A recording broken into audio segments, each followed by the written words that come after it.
Hi everyone, welcome to Netgate Chemistry. So in the previous video we started with some of the crystal structures and we are continuing that topic. So today we are going to see the structure of SiO2, also called as beta cristobalite structure.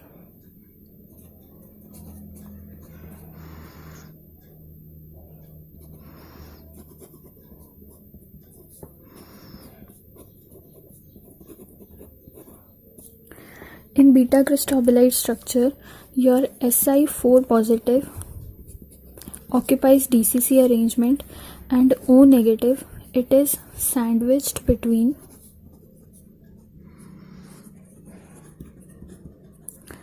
two Si4 positive. One will be from tetrahedral void. One will be atom present in the tetrahedral void and the other will be either from face center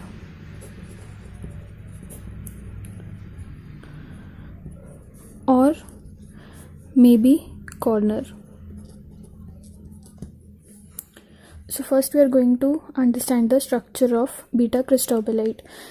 So first we are going to show the DCC structure of Si4 positive. We already know that in DCC structure the atoms occupy corners plus face center plus half of tetrahedral voids, which will be alternate. So here in this structure I have already made a DCC structure where Si4 positive are present at corners, 8 corners, plus face centers, 6 face centers, and half of the tetrahedral voids which are alternate. So I have shown the tetrahedral void. First tetrahedral void is present at 1/4 position from the back face upper corner atom here, and it is formed by the 1, 2, 3 and 4 atoms combination. One atom is present at the topmost corner of the back face, one is face center of left face, one is face center of back face, and one is face center of upper face. Now alternate to this will be this tetrahedral void, which will be at 1/4 position from the front face upper corner. So it will be formed with the 4 atoms, which will be one from the upper corner from the front face. Next will be the face center of right face, third will be the face center of back face, and fourth will be the face center of upper face. Similarly, next alternate tetrahedral void will be here, which will be the right corner from the bottom of this atom, and it will be formed with the 4 atoms which will be present where first is this one, second will be the face center of right face, third will be the face center of back face, fourth will be the face center of bottom face. Similarly this one, these 4 tetrahedral voids are present. Right now I have shown all the tetrahedral voids differently, but actually all these atoms which are present, these are all Si4 positive. For the sake of showing tetrahedral voids, I have just shown tetrahedral voids in a different manner, but now I am going to make all of them same, because now we have understood which are the voids and which are the atoms. Which are the atoms present at the corners, which are at face center, and which are your tetrahedral voids.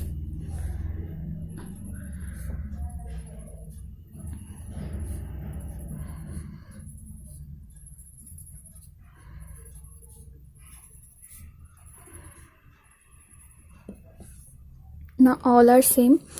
These are all Si4 positive. Now we want to locate O negative. For that, O negative will be sandwiched between two Si4 positive. One will be from tetrahedral void and other could be from face center or from corner. So now for that, take one tetrahedral void. This is your first tetrahedral void, right? Take one atom present in tetrahedral void and one at any corner or face center from which it is formed.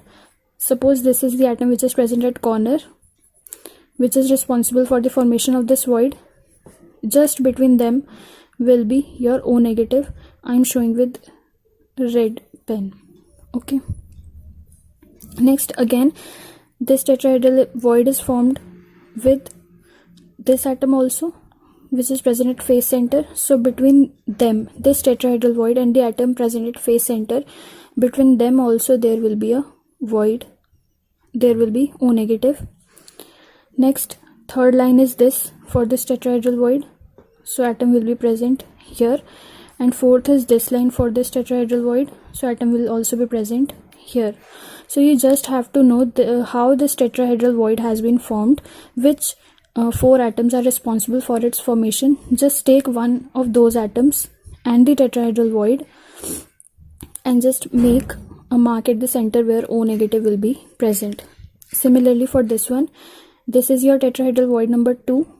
Between this and this there will be one O negative. Between this and this another. This and this next, and this and this next. Okay. Now this is your third tetrahedral void formed by 1, 2, 3 and 4 atoms. So just make O negative at the centers of these 4 lines.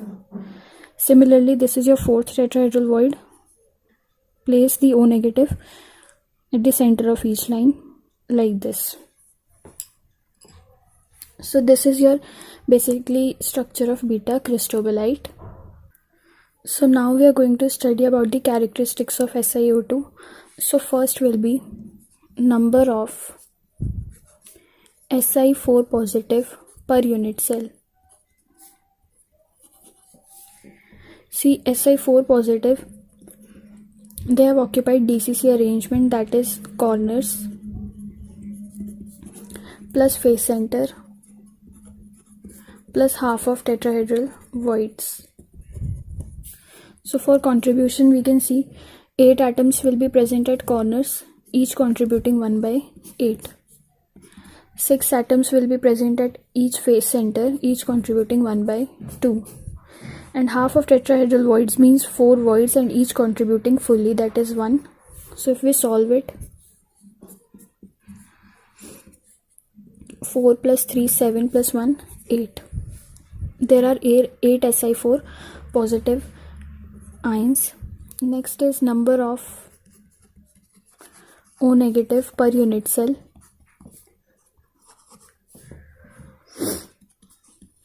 These are your 16 because each are present inside the unit cell, in between tetrahedral atom present at tetrahedral void and either atom present at corner or the face center. So each are contributing fully because all of them are present inside the unit cell contributing fully. So 16 into 1, 16.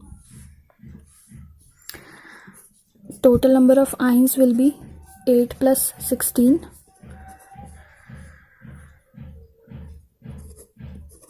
24. Fourth is coordination number.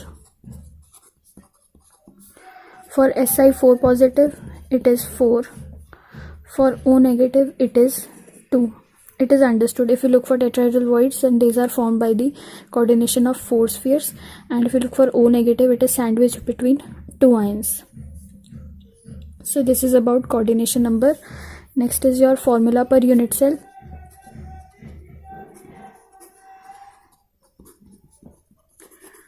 So total ions which are present are 24 and ions present in the given formula is 2 and 1, 3. So it is 8. Formula per unit cell is 8.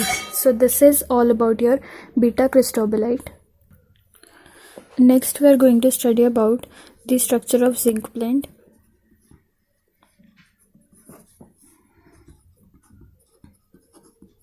That is ZnS.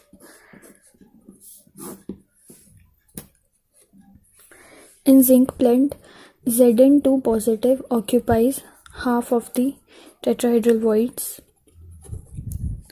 and S2 negative occupies FCC arrangement.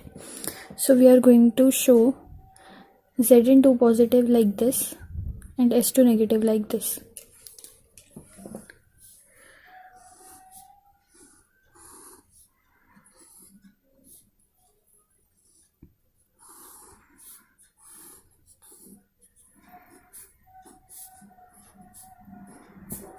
Suppose this is a unit cell. Now we are going to make an FCC arrangement.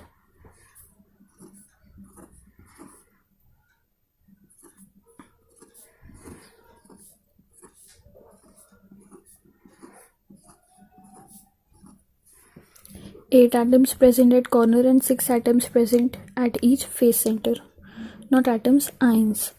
So these are all your S2 negative ions. Now we are going to show Zn2 positive. So these will be present at half of the tetrahedral voids. Suppose one void is present here, 1/4 distance from this corner. Alternate to this will be here, 1/4 distance from this one. Alternate to this will be here, and also alternate to this will be here. Okay, so now you know how to coordinate them, that we have already studied in your SiO2 structure. So now you know which 4 atoms will be responsible for the formation. For example, one I can show. This is one face center of upper face, second face center of backward face, third, and face center of left face, fourth. This way all these 4 will be formed. So here your Zn2 positive will be present. So this is the structure of your zinc blende. Now the characteristics: number of S2 negative per unit cell. Because it is adopting FCC, then 8 atoms will be present at each corners, each contributing 1/8, and 6 will be present at face centers, each contributing 1/2. So it comes out to be 4. Now number of Zn2 positive per unit cell, that will be 4, because these are present at tetrahedral voids and each tetrahedral void contributes fully. Third is total number of ions per unit cell, that will be equal to 8, 4 plus 4. Next is formula per unit cell, that will be equal to total number of ions, that is 8, upon ions present in the formula 1 and 2. So it is 4. So this is all about your zinc blende structure. Now we are going to study about the types of unit cells. There are 7 types of unit cell based on the axial lengths and the interfacial angle. So first is your cubic unit cell. For cubic unit cell, okay, we're gonna see how we can learn them easily. So now we are going to discuss first the types. First is your cubic, next is your tetragonal, then orthorhombic,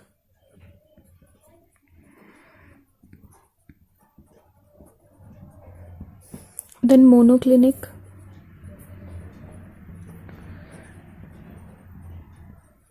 triclinic,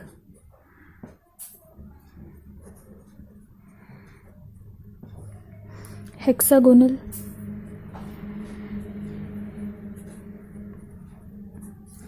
and rhombohedral, or you can also say trigonal.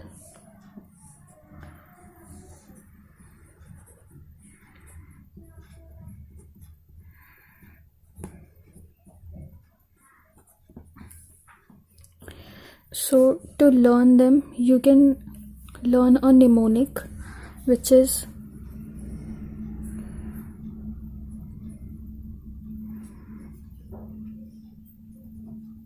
this is the mnemonic. Cute our mother. C is for cubic, T is for tetragonal, O is for orthorhombic, M for monoclinic, T for triclinic, H for hexagonal, R for rhombohedral. So this way you can learn this series. So now the axial length. For axial length, always remember the first and the last will having A is equals to B is equals to C. Okay, I'll just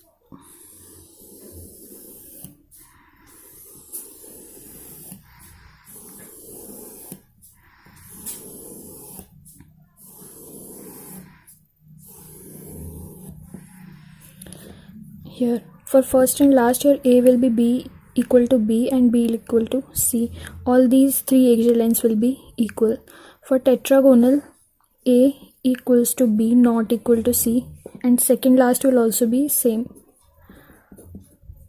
And for the remaining three, A not equal to B not equal to C, A not equal to B not equal to C, A not equal to B not equal to C. So first and the last, A equals to B equals to C, second last and the second, A equals to B not equals to C, and the remaining in between, A not equal to B not equal to C. This way you can learn the axial lengths. For interfacial angles, alpha will be equal to beta equal to gamma equal to 90. For first three, it will be same.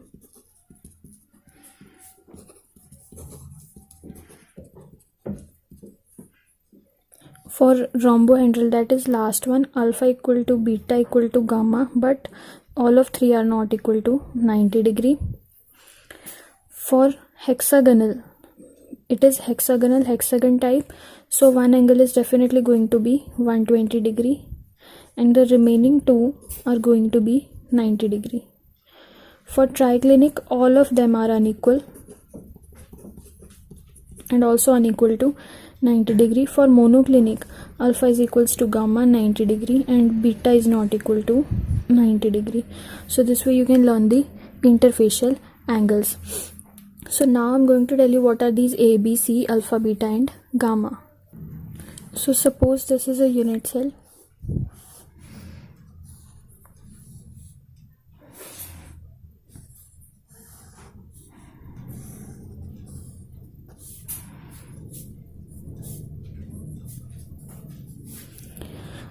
A, B and C are going to be the lengths along the xy and z axis. Suppose I'm taking origin here now. Okay, so